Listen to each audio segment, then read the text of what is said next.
On the 19th of February 2022, a demonstration called Shoulder to Shoulder was organised by a group called Island Friends. It was supposed to occur in St Thomas's Square in Newport on the Isle of Wight between 1 and 3 p.m. The aim of the demonstration was to promote the cause of freedom and protest against digital IDs and amendments to the Human Rights Bill. This seemed like a newsworthy event, so we went along with a camera to film it and to try and record some interviews with some of the demonstrators. It didn't, however, go as we'd envisioned. We arrived just before the event was planned to start, and this is the scene that greeted us.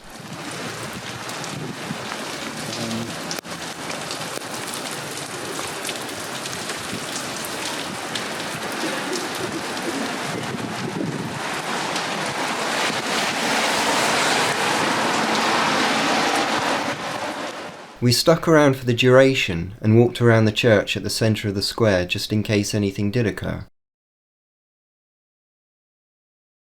And then, as it was nearing 3 o'clock, we took shelter in a nearby pub to avoid getting the camera too wet.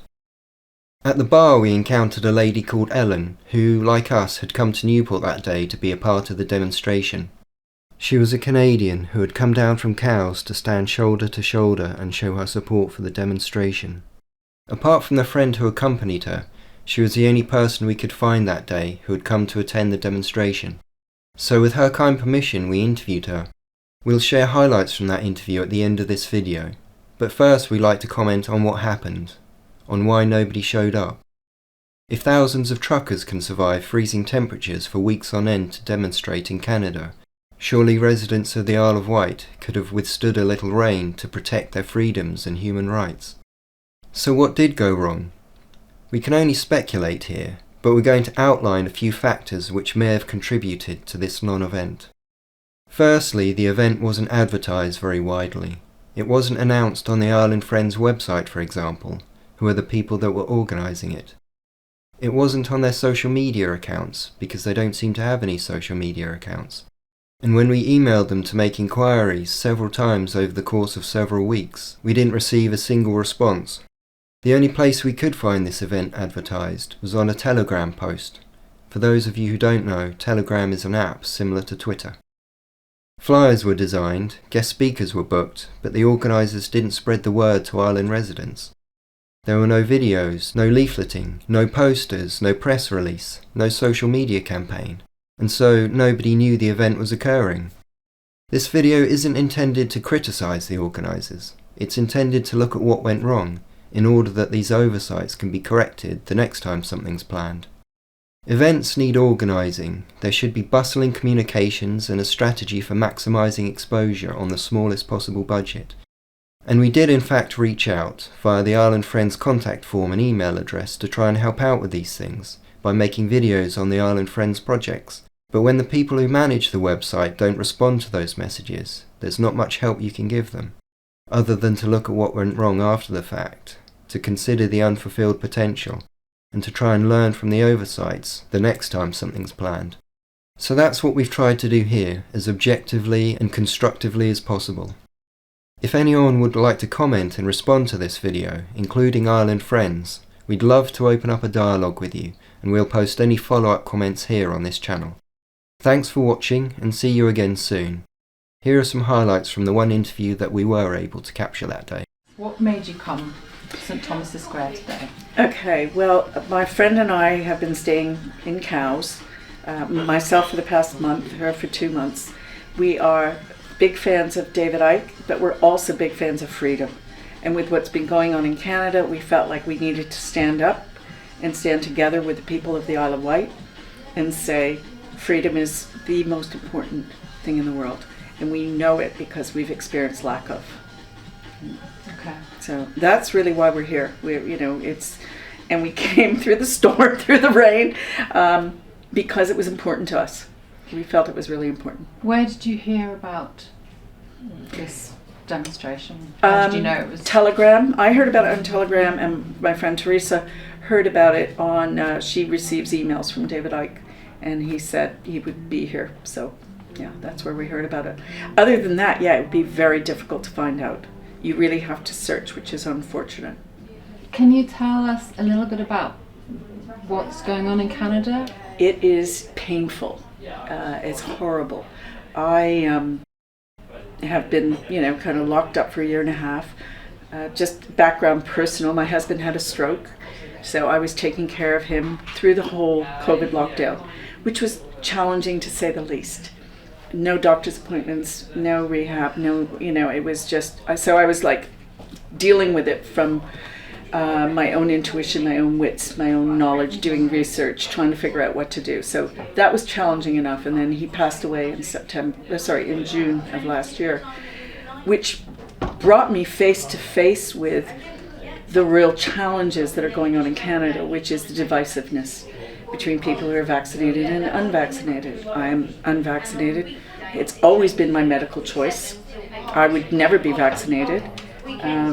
That's just how I have lived. So it shocked me to find out that I was an anti-vaxxer. That what it caused in my friendship group was huge. And I was not permitted to actually do anything without being vaccinated. I couldn't go to a restaurant, couldn't go to a pub, couldn't go to theater, couldn't go to movies, barely buy food, and everything was masked. It was really horrendous, is the best way I can describe it. It was absolutely and utterly horrendous. I was in a timeshare I have in downtown Vancouver, the Wall Centre. It's quite a nice place, Sheraton Wall Centre. And I had a meal there. And I have a card saying that I cannot be vaccinated. I'm part of a control group. Because he asked for my vaccination. And I said, well, here, I won't be vaccinated. And he came back after my lunch and he said, we don't accept that. And he said, you can never eat here again. And I went, I will never eat here again. That was the day I left Canada. Gosh. That was my final experience of how horrible it was there. My son is a singer-songwriter, very talented, and he has struggled, and things are opening up a bit for him, which is great, but it's been unpleasant to say the least. Friends for my children, my son and my stepson, they've been told by their friends if they're not vaccinated, they can't see them. And my sons were in a band, and the band members have basically said, we're not going to play with you anymore. So it's causing this huge divide, huge rift. Yeah.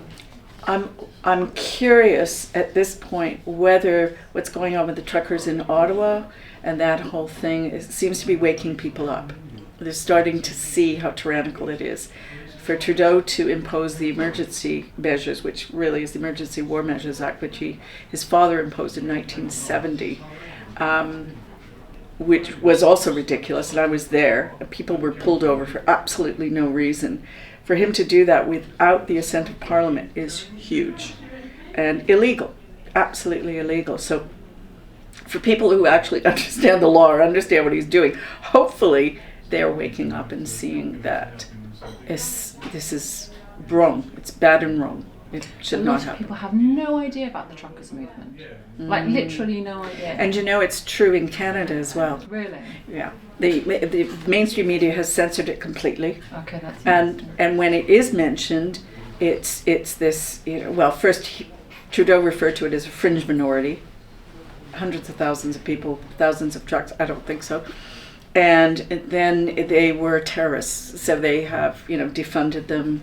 They could GoFundMe, which I donated to. I got my money back. Yeah, and then the other one I didn't donate to because I wasn't sure about it, but then they've defunded that. So the measures they're taking at this point to freeze bank accounts and that, it's unprecedented. Again, I'm trusting on some deep level that this is waking people up. Should any government have that ability and that a way to take away people's basic freedoms, your basic bank, your banking, your bank account, it's unheard of. So, people aren't aware of what's going on in Canada. My cousin tried to come up for my husband's funeral, and she couldn't. She could not get through the red tape of Canadian immigration, even though she'd been vaccinated, she had an American passport, and usually there's free movement between Canada and the US, especially if you have a US passport or a Canadian passport the other way. She couldn't get through. And she said to me, "What's going on?" And I said, "Welcome to the communist country that is Canada." I said, "China took over years ago, but I said, it's just starting to show up now." And a lot of people didn't believe me when I said that, but that is what's happened. You know, they don't call Vancouver Vancouver for nothing. You know, it has a strong, strong Chinese element of influence. And Trudeau has admitted admiring and liking the Chinese system because they get things done. Well, they get things done because they apply massive control measures to do that. I went to the University of Toronto and studied political science and international relations, and I was taught critical thinking. I also had a husband who was a massive critical thinker, so I've learned that. But I realize, you know, as they say, common sense, not a flower that grows in everybody's garden. And, you know, it's really hard to get through to people because they do believe what the mainstream media is telling them. And what they're doing and what the BBC is doing, and in Canada the CBC, is frightening. The lies are unbelievable. There is some information out there that is false on both sides. There really is. So you have to use critical thinking. You have to understand a little bit more about what's going on. So, I mean, I've had the benefit of studying history, studying political science at a good university, and I had good teachers. I had teachers who taught me, don't believe it because it's in black and white. That was their message. Read everything, believe nothing, discern, figure it out for yourself. I do not want to see what's happening in Canada happen in other parts of the world. But it will happen unless people actually stand up and say no. Right? No, that I draw the line. I will not accept that.